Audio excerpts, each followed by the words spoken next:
Bismillahirrahmanirrahim. Assalamualaikum warahmatullahi wabarakatuh. Selamat pagi anak-anakku kelas 4. Kita jumpa kembali hari ini. Kita belajar kembali Mupel IPA ya. Buka buku kalian, tema 7. Kita belajar gaya.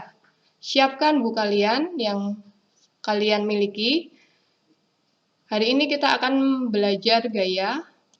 Untuk buku PR, siapkan. Buka halaman 4-5, halaman 31, halaman 43, sampai halaman 79 ya. Kita belajar tema 7 ya, nak ya. Indahnya keragaman negeriku. Kemudian untuk buku Erlangga atau buku sainsnya, kalian buka bab 3 tentang gaya pada halaman 61-68. Apa itu gaya? Gaya sering kita artikan tarikan atau dorongan yang diberikan kepada suatu benda. Untuk jenis gayanya, yang kita pelajari ada gaya otot, gaya gravitasi, gaya gesek, gaya magnet, gaya listrik. Apa itu gaya otot? Nah, gaya otot adalah gaya yang ditimbulkan oleh otot yang di sini adalah manusia dan hewan ya.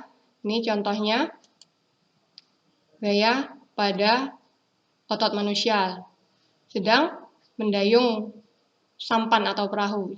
Kemudian ada gerakan pada delman. Biasanya gaya otot itu sering kita sebut gaya tarik atau gaya dorong. Nah, kegiatan sehari-hari yang meliputi gaya tarik, contohnya adalah menyobek kertas, mencabut rumput, melepas topi, buka pintu kulkas, dan lain sebagainya ya. Kemudian ada gaya dorong. Gaya dorong mengetuk pintu, menekan tombol, memukul raket, mengayuh sepeda, dan lain sebagainya. Kemudian gaya gravitasi. Gaya gravitasi atau gaya tarik bumi. Nah, gaya tarik bumi sebenarnya bukan hanya dari bumi, tapi gaya tarik yang ditimbulkan oleh benda-benda angkasa. Nah, ini yang kejadian sehari-hari, ada buah yang jatuh. Nah, buah jatuh itu akan ditarik ke inti bumi. Nah, ini gaya gravitasi. Kemudian,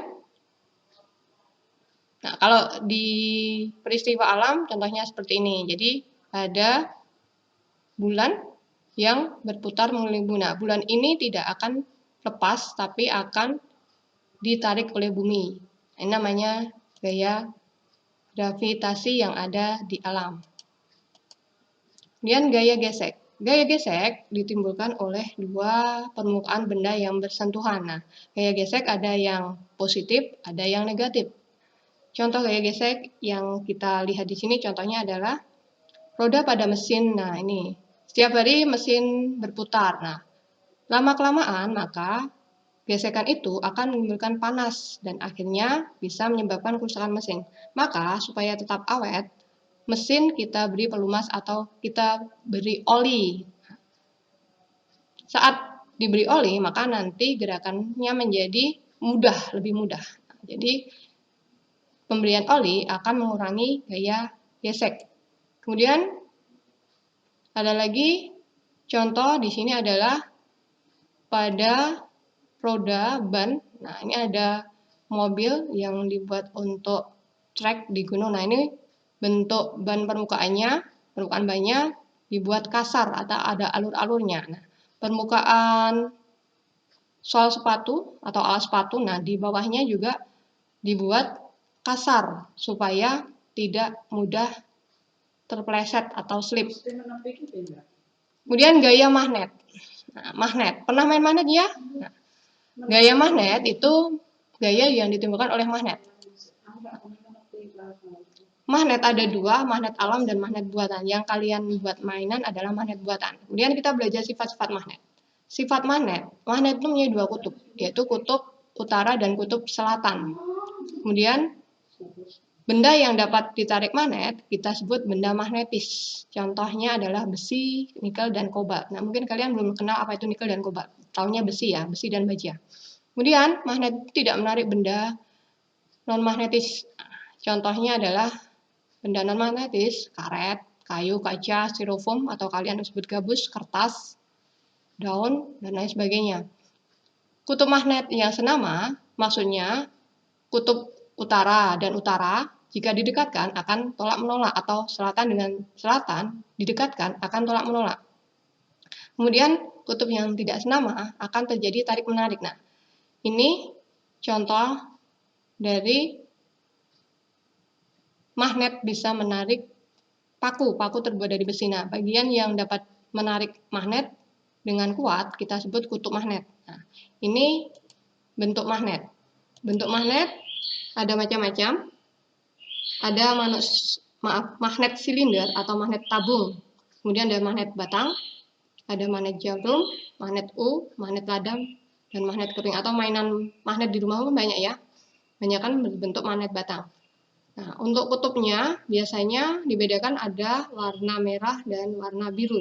Warna merah menunjukkan kutub utara, warna biru menunjukkan kutub selatan. Nah, seperti ini, jika kalian punya dua magnet, kalian dekatkan antara merah dengan merah, berarti utara dengan utara, maka akan terjadi tolak-menolak.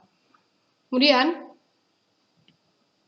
magnet yang seperti ini, nah ini namanya magnet buatan ya, jadi benda paku bukan magnet, kita bisa buat jadi magnet dengan menggunakan arus listrik. Nah, ini namanya elektromagnet. Nanti insya Allah prakteknya di rumah saja. Gaya listrik. Nah, gaya listrik yang kita pelajari ada dua, yaitu gejala kelistrikan atau listrik statis. Listrik statis pada umumnya hanya bersifat sementara. Nah, untuk mempraktekannya, kalian bisa menyiapkan penggaris, kalian gosok-gosok ke rambut kalian. Nah, nanti dia akan menarik serpihan kertas. Nah, maka ini akan terjadi gaya tarik-menarik antara elektron dan proton sementara. Nah, elektron dan proton itu nanti kita jelaskan lebih lanjut di pertemuan berikutnya. Kemudian ada listrik dinamis. Listrik dinamis itu listrik yang bisa kalian pakai sehari-hari. Nah, listrik dinamis ini biasanya bisa dipakai untuk peralatan elektronik. Nah, contohnya adalah di sini ada kipas angin menggunakan listrik dari arus listrik PLN. Kemudian ada lampu menggunakan listrik dari batu baterai. Kemudian berdasarkan sifat bendanya, benda yang dapat mengalirkan listrik kita sebut konduktor.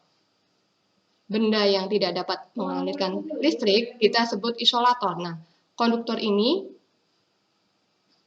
kita sebut penghantar listrik. Nah, paham? Jadi yang bersifat konduktor adalah logam, kemudian air.